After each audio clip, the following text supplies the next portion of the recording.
And you guys were in a restaurant, and you solved a problem. Yeah, well, okay. It's actually it's a relatively famous thing amongst the developers. In San Francisco, you remember? Well, you probably weren't following.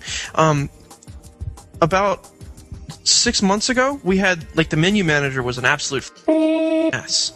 We had this hard wizard thing with pop-ups, and it was horrible. I mean, the logic was good, but the interface was just insane. And this was at the San Francisco Linux World, and Johan and I and Wasim went out to the Buca de Beppo to get this huge Italian meal. I can see Wasim at a Buca de Beppo. Oh yeah, it was phenomenal, right? So we had a couple bottles of Chianti and ridiculous amounts of food, copious amounts of food, and we're all just wallowing in all this food and arguing over how things should work, and we solved this just ridiculous problem on how the interface should be in the menu manager, and as a result, it's just awesome. It's clean, it's simple, and it's fast. And so we had a similar issue with the Remember Me option for logging in, which seems like a very small problem, but it's actually a very big problem because of the way that we implemented the authentication system. Yeah. Because you have to send a username and clear text through, so that all the third-party applications that are doing a login can also automatically log it in during the Remember Me process. Yeah. So it has to be encrypted, and it has to be really clever how it works out. And so we were in DC, and our hotel was a block away from a Buca de Beppo.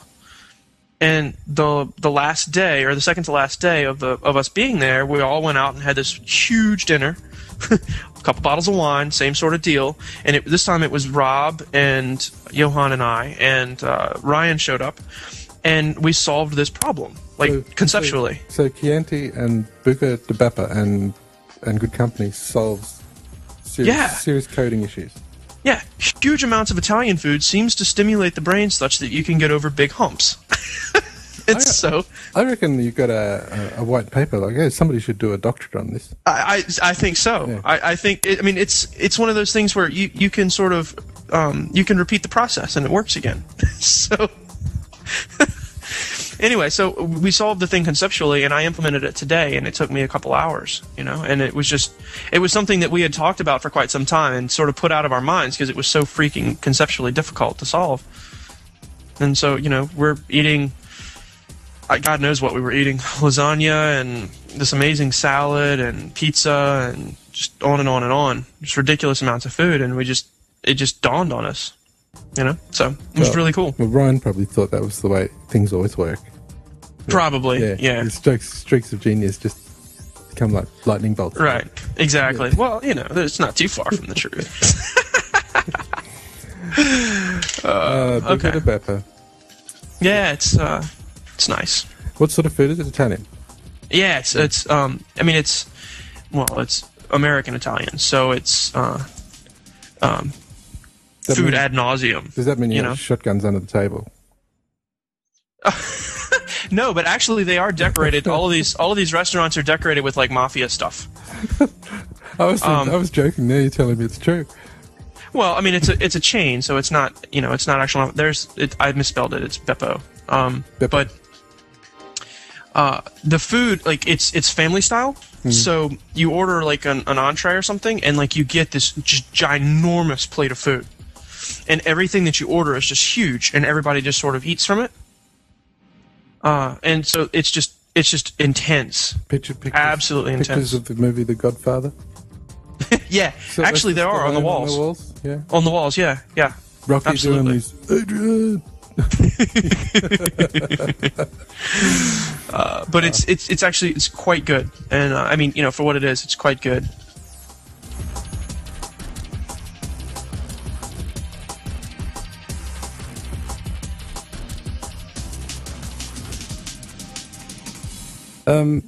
You've recently been to DC and Washington DC, and you've been to a not-for-profit conference, and also a Penguin Day. Yes, lots and lots and lots of fun.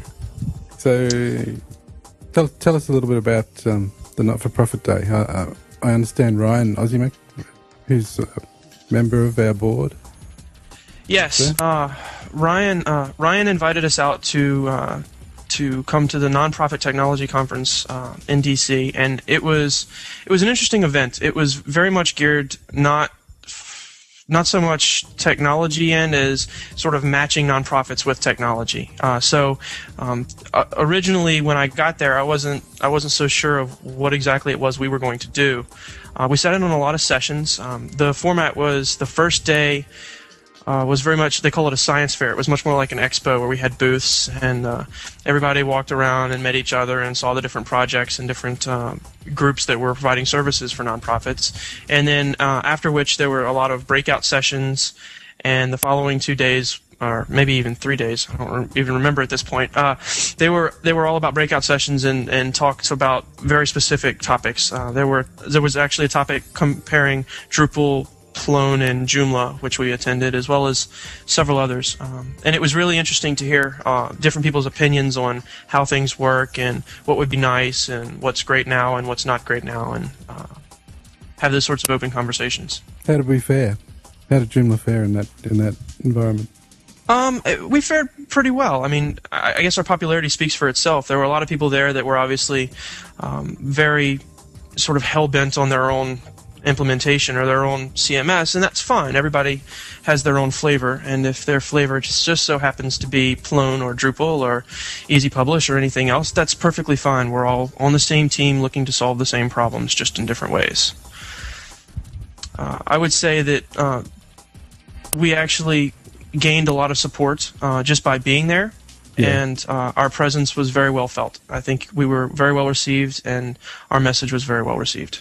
So, let's narrow it down to two. Let's say it was Drupal and Joomla. Mm-hmm. Which one of the two in the TV commercial is the guy in beige?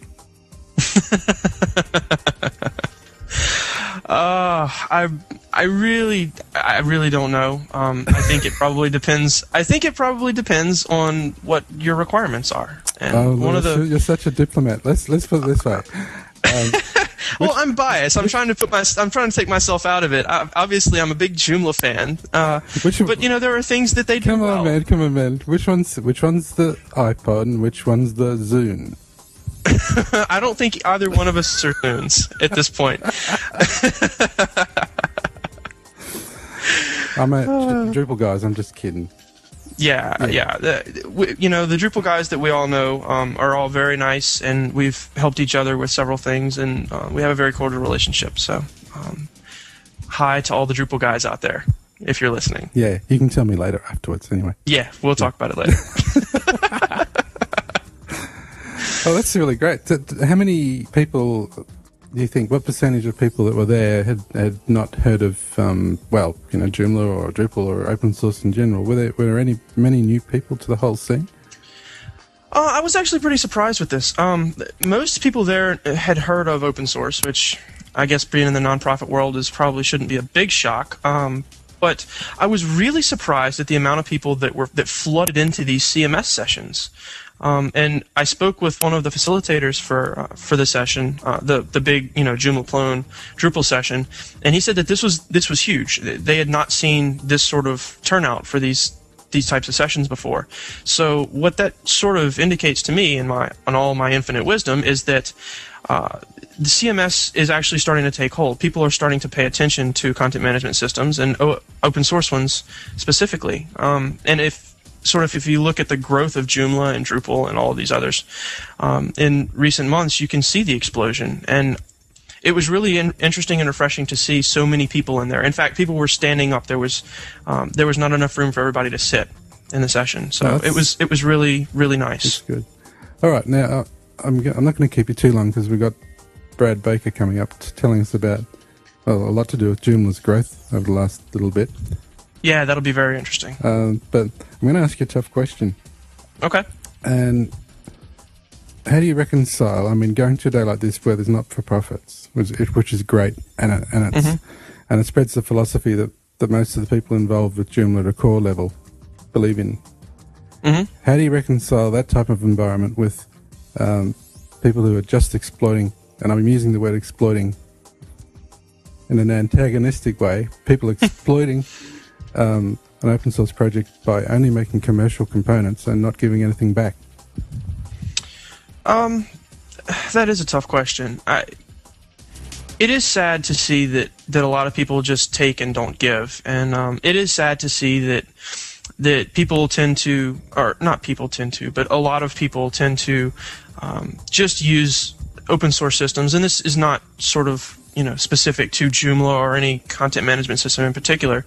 They tend to just commercialize it and monetize it, and then don't give back to the community that created it, and that is frustrating. But I think to enter into a community like this, and especially to be contributing at a level that the core members are contributing, it's something you have to accept to a certain degree. Does it make me happy? No, but it's going to happen, and all we can do is do our best to encourage people to contribute, encourage those people who are monetizing it, and that's perfectly fine, to give back in one way, shape, or form, to give back in the form of documentation, to give back in the form of support. If nothing else, traffic back to the site. There's a lot of people out there who go and they consume the products and the commercial things that exist out there, and they're not even certain of what it is they're actually consuming. They're not actually sure that they're even using Joomla. Yeah. And there are a lot of the commercial guys that are out there sort of sucking up that traffic and that interest and wrapping it all up. Even if it's not conscious, it's subconscious. They're sort of taking all of that and not exposing their clients even to the fact that they are using an open source system, and they are an active part of this community and helping us grow. And it's frustrating to see that people don't do that. Well, let's give them the benefit of the doubt. Maybe by me asking you a difficult question and you being so frank about it, we'll give them some food for thought, and they might actually take some action. Maybe so. It would be nice to see. And it's not a universal thing, but those people do exist, and whether they realize it or not, they're actually, I would argue that they are actually hurting the project in one way, shape, or form. Yeah, that's fair enough. Well, mate, thanks again, and we'll catch up and we'll talk about MooTools sometime fairly soon, I hope. Beautiful. It's one of my favorite topics. Glad to be here. Thanks, Lewis. Cheers, mate. Okay. Bye.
Brad Baker, core team member, welcome to Joomla Juice. Thanks very much, Pete. Glad to be here. It's great to have you, mate. You had a big week this week. And I think, talking to you, my Aussie accent will start to come out more than normal. I've been over here in the UK for 5 years, but every time I start speaking to Aussies, I start sounding more Australian. So it's not. I don't have the strongest Australian accent, but you got roots in South Africa, haven't you? Yeah, that's true. Yeah, and ironically, the same thing happens to me when I talk to South Africans. Do you support the Springboks? For sure. Yeah. What about with cricket? Do you like to see the Aussies getting beaten? As long as someone else beats Australia, I'm happy. It's so funny because Shane, another core team member who's over in Perth, which is how many thousand miles from where you are? Oh, it must be 4,000. I know it's about a 5-hour flight. He's a Kiwi, so he likes to watch the Aussies getting beaten too. So I've made the mistake of saying, "Oh, isn't it great how Australia's playing?" And Shane says, "No." But New Zealand's doing pretty good in the cricket. I don't think. Oh yeah, the cricket World Cup's going to be an interesting final. Yeah, and things. Well, England are clinging by their fingernails. They beat Sri Lanka. No, not Sri Lanka. Bangladesh. They beat Bangladesh tonight. Our time. Yeah, so. Well, I'm happy for England to win too. All right. Well, yeah. Getting back to tin tax, Brad, your responsibility as a coordinator for Joomla is looking after a number of things, but you had a big week this week because the forums clicked over 100,000 individual members. Yeah, quite a celebration, that.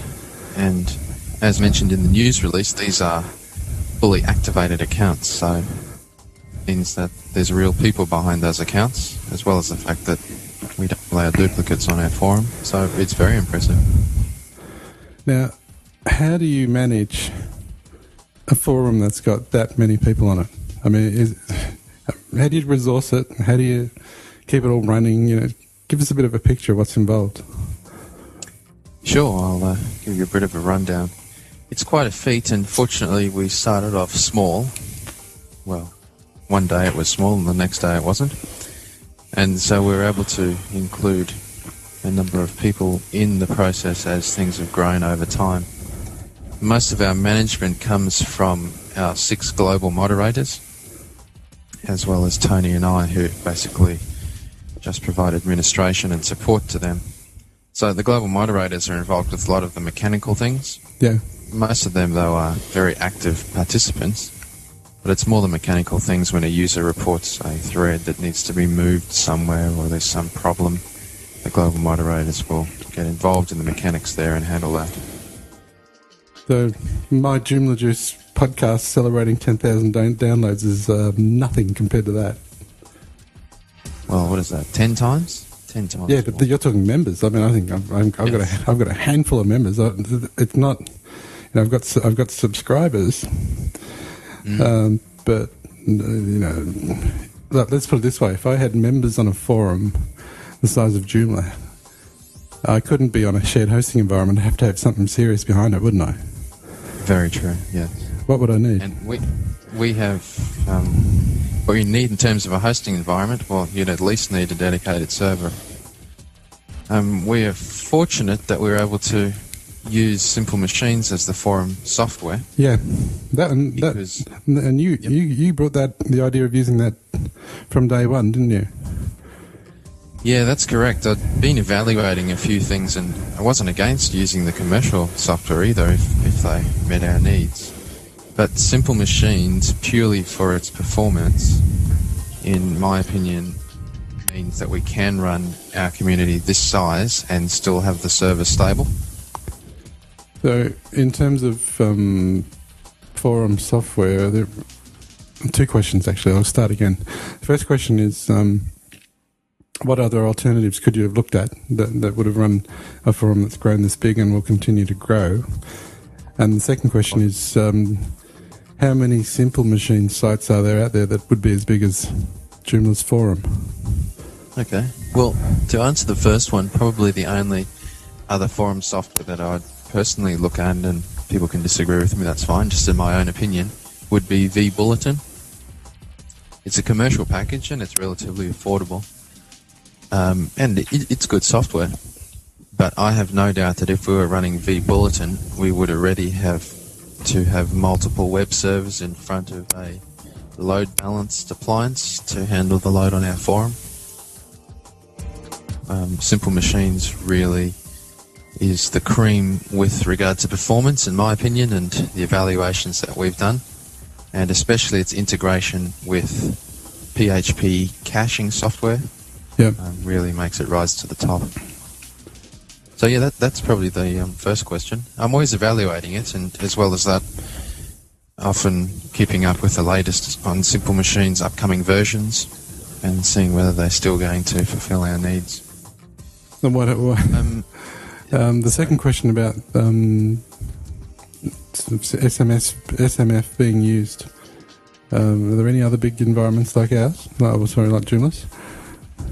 Yeah, there are some bigger forums and bigger in the size of its members, but I've only been able to locate one who has more members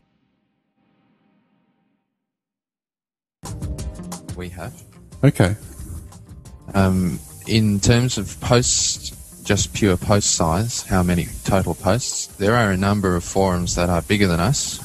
The biggest SMF forum in the world is a forum that deals with Liverpool, the soccer club. It's a it's a teeny weeny little football club over in Liverpool. It's with the teeny weeny little forum. Yeah. They have more than 2 million, I think, nearly 2.5 million. I should look.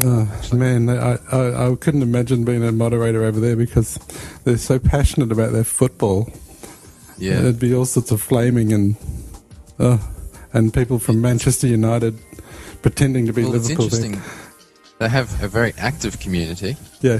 But they don't have that many members. They only have, in comparison to us, they've only got 20,000 members. Yeah, okay. So I'm sure it's some of the die-hard fans. They have 2.8 million posts. I've tried to do some evaluation of where we sit in terms of forum size for SMF. Yeah. We're certainly up near the top for a number of members. And for number of posts, we're definitely in the top 30. There's not that many forums around with more than 500,000, and we're just past 750,000. Brilliant. But a lot of the SMF forums, the large forums, the administrators, we have a private section on Simple Machines where we interact. Yeah.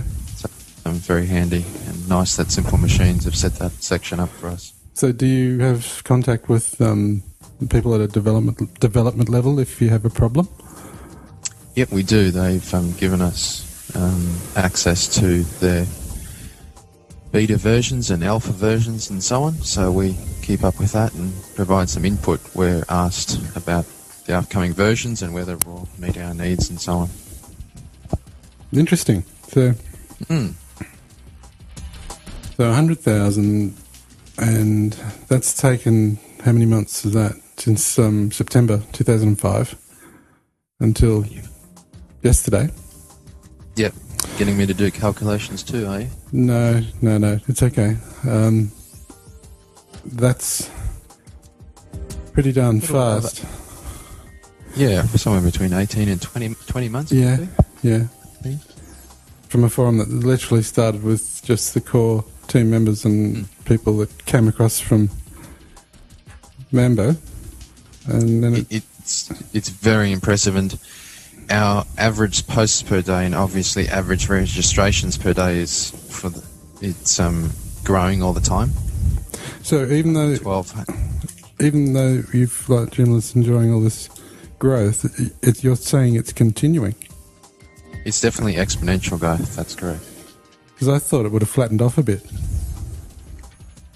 Well, I guess I thought the same myself, but we've certainly peaked almost month after month in terms of members online, even new posts. January 2007 was our biggest with 47,000 new posts. But for example, last month we had 43,000, so things certainly haven't shown any trend towards going down, but rather just towards going up. Well, look, Brad, I have nothing but admiration for what you and your team do, and I think being the modest sort of guy you are, you probably would have forgotten the other big job you've done, and that's the extension site where you worked with other people from concept to execution, and that's awesome. That thing. I'm continually amazed to see its success. It will probably become more active in terms of traffic than the forum, even though the forum is growing so much. Yeah. The extension site has that many extensions, and so many people use it. Well, I used it today. I had a problem. Brad. I needed to embed a QuickTime file into a page. Yes. And there's plenty of people and things out there that say you can do it, or you can try and do it manually, and pain in the butt, basically. Yep. I found an extension on the site. It's a Manbot, which allows you to embed stuff into a page.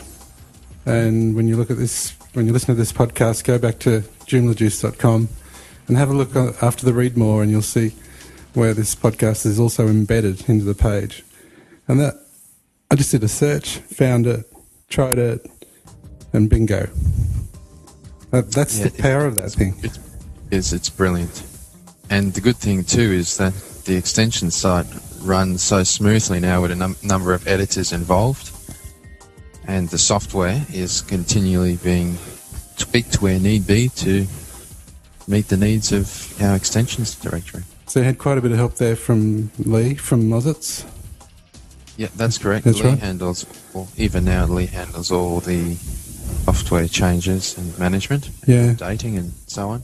And then we've got a number of editors there who handle the day-to-day approval of projects and reports and things like that. You can notice their forum usernames under the extensions directory forum. They're the 4 moderators there. Those are the 4 most active editors on the extension site.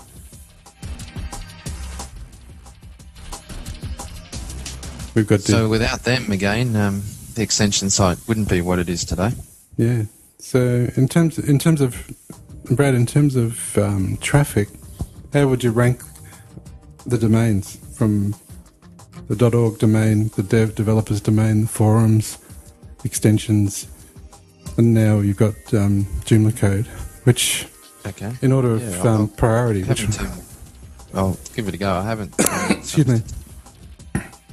Obviously, Joomla.org is pretty busy. Yep. I think that in time Joomla code will be the most active due to the traffic that is frequently flowing both ways. Yeah. But after that, I think it will always remain Joomla.org. And at the moment, we're really just having a tussle between the forum and the extension side as to which one is going to use more traffic. You're having a race there, are you? Well, I'll keep Lee in the loop as to how well the extension site doing at times in comparison to the forum. That's brilliant. So, tell us a bit about yourself, Brad. You live in Australia, but you're in a place called Byron Bay. Yes, I don't live in the town itself, but I'm pretty close to Byron Bay. It's a worldwide landmark. It's also the most easterly point in Australia. It's one of the nicest places in Australia, and I've lived in a few already. Nice in terms of the scenery. It's you've got beautiful beaches too. Certainly has, and it's one of the wettest places in the state I live in, New South Wales. So does that mean rain? Amazing, mate. Does that mean rainforest? Yes, we have rainforest. Yeah, but it's amazing because a lot of New South Wales and even other states now are in drought in Australia. Yeah, and yet we are experiencing so much rain. Our rainfall really hasn't been reduced here. You can drive only 2 hours up to one of the major cities in Queensland, Brisbane. Is the they are serious drought. Yeah, it's not good. I was going to ask you: is the Byron Bay's reputation for marijuana real? Oh yes. just had the Blues and Roots, East Coast Blues and Roots Festival here in Byron Bay this weekend. So lots of old hippies as well? Because I keep away from things like that. But the town is just overrun with people. You get a lot of tourists as well. Very much. Yeah. Even the main highway here is usually traffic's backed up for kilometres with people queuing in and out of Byron Bay when we have festivals such as this. That's cool, Brad. It's been great to catch up with you on the Juice. Yep. 100,000 users. You want to make a prediction how long it'll be till you've got 200,000? We'll see how accurate you are next time around. Oh, wow, that's a hard one. I guess I could do the sums with the average and try and graph it. Nah, go on. Just throw a dart. Well, throw a dart? Yep. Yeah, let's throw a dart and say about 12 months to the next 100,000. Okay, well, I'll come back to you in about 12 months. It's a conservative estimate. We'll see how we go. I'd like to also, if I may, just take the opportunity to personally thank the global moderators as well as all the moderators on our forum. We've got many, many moderators across the forum. Yeah, well, them that can't be named. Well done, guys. Yes, but especially the global moderators. We've got Robin in Australia. Her forum username is Wizzy, who works very hard. We also have Robin, who people may know from the Netherlands. His username is Robin Inc. Yep. We have Kenneth Crowder. We've got Dave. We also have Tony, who works pretty hard all the time, like myself, on forum administration. And there's a few other global moderators, to name a few. I'm just making sure we don't miss anyone here. We've got Lyric, whose username is Slickster. Yep. Continues to support us as a global moderator. Jean-Marie. Many people know him as a long-time member as well. Mate, that's Jean-Marie. Oh, I'm sorry. No. That's why everyone just calls him JM. Jean-Marie's he's a personality. I don't think he'll take offence. No, although he'll enjoy the opportunity to have a go at me. Anyone else? Those are our 6 global moderators anyway. Yeah. But as well as that, we have many, many more moderators, local forum moderators, as well as the international moderators. We've got in excess of 60 of them now across all our forums. So without them, we really couldn't have achieved what we have done so far. Yes, I just did a bit of a calculation. I think we've got about 68 other moderators. Now, I know technically we're not directly connected with some of the foreign language websites that provide support for Joomla users. Mm-hmm. You know, like the French one and German one, and the list goes on and on. Yep. Wonder if it's worth adding all them up one day. It would be an interesting exercise. Yeah.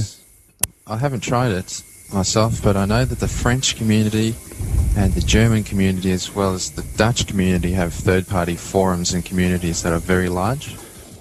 Oh, interestingly, we also host a number of the international communities. Some of the largest and most active on our forums in the international section is the Danish forum. Okay, yeah. Very active. They've got over 42,000 posts in there. Well, mate, maybe, do you want to do the maths and get back to us next week? We won't talk to you in a year's time. We'll talk to you next week. And, no, sure. I'll try and do that on the other forums, but these sub-forums that I've just mentioned are actually the ones on Joomla.org, forum.joomla.org. Yep. So, yeah, we have quite large communities even here, but elsewhere many other language communities have their own too. Well, Brad, thanks again. No problems. Thanks, Pete. And I'll see you next time round, which won't be long. Well, there's plenty of good stuff there from core team members Lewis Landry and Brad Baker this episode, including the, solving the mystery of Buca de Beppo and core code.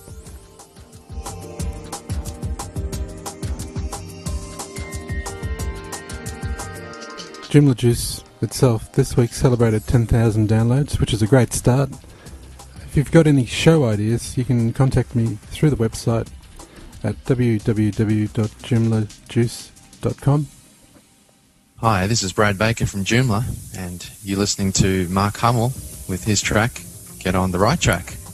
How appropriate for Joomla. Get on the right track, baby. Get on the right track, baby. Get on the right track, baby. Yeah, come on home. Treat me wrong again. Get on the right track, baby. Get on the right track, baby. Get on the right track, baby. Yeah, come on home. Treat me wrong again. Well, I've been so sad and lonely, cry both night and day. That's the reason I'm begging you, baby. Come home if you don't stay. Get on the right track, baby. You better come on, girl. Get on the right track, baby. Yeah, come on home. Treat me wrong again. Well, I know I love you. It's because I love it. I don't care what you do. Get on the right track, baby. Get on the right track, baby. Get on the right track, baby. Yeah, come on home. Treat me wrong again.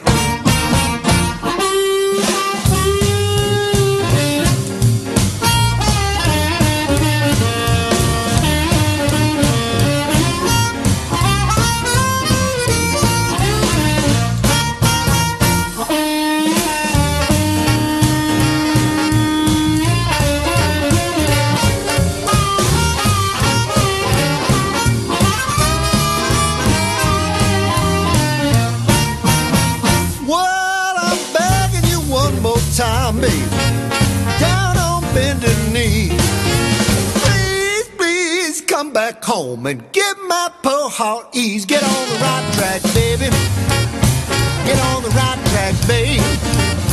Get on the right track, baby. Yeah, come on home. Treat me wrong one more time. That's what I say.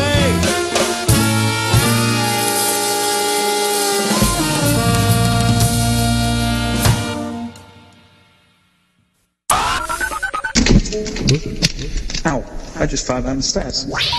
Please hang up and try again.